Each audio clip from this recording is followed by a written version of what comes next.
And I have another celebrity visitor here, actually a former celebrity. And not many people probably remember the days when Mr. Jerome Bunker was a four-way world champion. And that was in 87 and 89. 87 and 89. Jerome won with the French tag team. Yeah, the tag team. Yeah, it was in Brazil and EXPO the first time, and then in Spain and Puya Brava for the second time. That's a long history. Long history, right? History, yeah. We competed at the same competition, actually, at least in Brazil in 87, right. I remember that.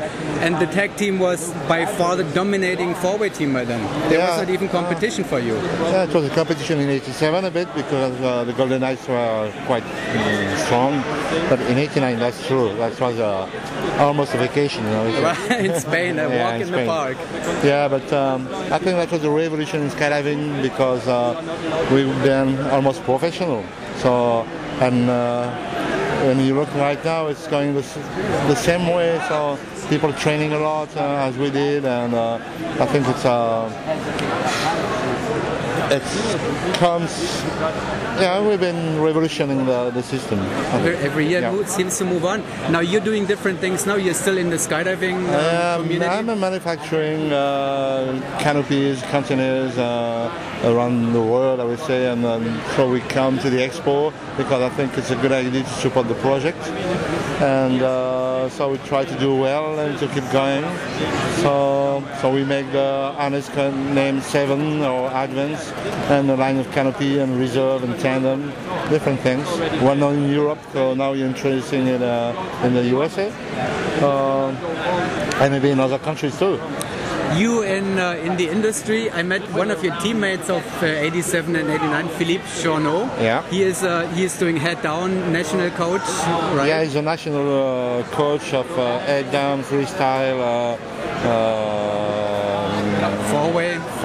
Four-way vertical and stuff for the French Federation. Eric is working for the French Federation too about safety and equipment. And Frank is in charge of formation for the instructor in France. So they are all three working for the government. I'm the only one which is a rascal. But you all made history, obviously. Yeah. You're still helping the sport forward. I think we did. And when I see what's happening right now, it's really good because it's moved a lot and it begins to be more professional by the meaning, by the attitude, and that's helped a lot. And I can say thank you to Aziz Auger because he was a support for years, and Aziz Auger was a tag team sponsor. It was a tag team sponsor, and Tom Pyrus was the coach for a while, not for the entire period, but at least for the 86 and until the World Meet in 87. Well, thank you very much, Jerome, for taking the time here, and enjoy the rest of your stay in India. Keep joining me, Alice. Thank you. So from former world champions to current world record holders, Mr. Thomas Hughes, Mr. Michael Biederman, not a current four-way world record holder, but a comeback guy in four-way. You're competing next week at the Shamrock, Michael. I am. And your team is? We as yet to be determined. No, I know. We know. I'll let the audience know later. But you guys were team partners or teammates, or you worked together. How is your history together? We were co-workers at Skydive Orlando. Skydive Orlando. That's where the whole career began as tunnel rats? I wouldn't use that term, but yes. But you were not in Tunnel Rage, right? That was without Michael, Thomas? Yeah, that's correct. Okay. So, Thomas, you're owning the current four-way world record. What's the number of points? What was that?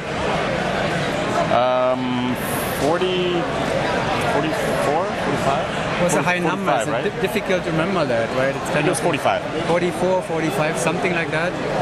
Okay. And you're coming back to the Shamrock too? You're jumping at the Shamrock? Yes.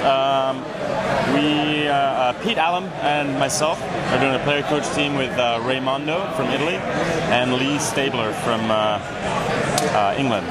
So we're going to do the player coach thing for the 4-way, and then both of us are going to be in on the 8-way. And you have a history with Pete Allen too. I do, yes. We dated once. No, I'm just kidding. We were on XL from 2002 to 2003, and we continued to do the team for Bedford every year, including this year, which is going to be great. We're going back to the 08 lineup.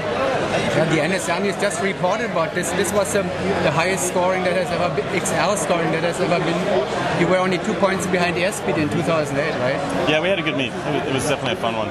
And Mr. Brian Johnson, the #1 substitute in the world on the planet, is back in the lineup. That's it. Brian Johnson, Mr. Substitute. So what are you doing here, Thomas? Michael, what's you at the EXPO here visiting, or are you are you representing something, or what are you doing? I'm shopping for new products here at the EXPO.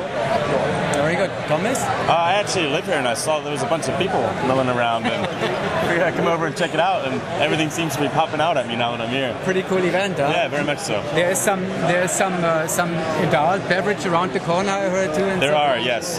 We actually snagged one on the way here, which worked out pretty good. You actually took us away from the adult beverages for this interview. I'm so sorry. Actually, you did. I have to agree with that one. Let's go back to it. Well, thank you very much. Enjoy yourself, guys. Thanks, Joe. Thomas. Michael. Thank you. Courtney Gable. Joey, there you are. You're already here. Great. Are you staying for the whole week? Yeah. Come here. Yes. Come here. Yeah, right. Got you. This is my vigil shirt. We will get to the interview with some world champions pretty soon. Here's Joey Jones, and he will be our TV anchor host. How's they doing, everybody? Welcome, Joey. I'm so excited. Yeah, for sure. But not get out of here. We have airspeed. I need that shirt when you guys leave. Every time I do an interview here, I have that shirt. All right. From former world champions to former world champions to world record holders to the real world champions. It's so funny. We just had Jerome Bunker here, world champion of 87, 89. He's here. Then we went forward to Thomas, world record holder. Now we just had Joey Jones, the former world champion of 2004. And now we're here back with airspeed, Arizona airspeed. That's it. And what are you doing here? I thought we would have you next week. Well, actually, you know how that goes, Kurt? I actually sent you a formal apology because I could see it coming down when we were scheduling the year that unfortunately we won't be able to make it. Just because there's so many things. And I was having a discussion with some guys that thought that all of our trips were covered by Larry Hill's credit card. That's not the truth. Hi, Larry. That's not the truth. Actually, guys, this is for an interview. We actually have to pay for ourselves to go to a meet. And some people will be like that guy who walked in front of the camera. Will be But you're making tens of thousands of dollars at every meet where you go, and millions of dollars now. Not everyone. Millions. Don't walk in front The of the camera. Shamrock has a purse of $100,000 now for the first place only. Did you know that? I don't believe it. No, I'm kidding. But Okay. No, I wish. If it is, then we're going to start changing our plans. Can you get orbits on this? Call my bank. No money on it. Well, anyhow, I mean, we know that, so it's kind of difficult, and nobody has the resources actually that everybody may think that that We also want to make our training very serious this year, so we had to plan very effectively with our time. So part of that was we had to take away one competition. So unfortunately, it just happened to be the Shamrock Show. So you're planning to win the World Championship again this year, really, huh? That's the plan. We're planning on it. But the other people have the same plan.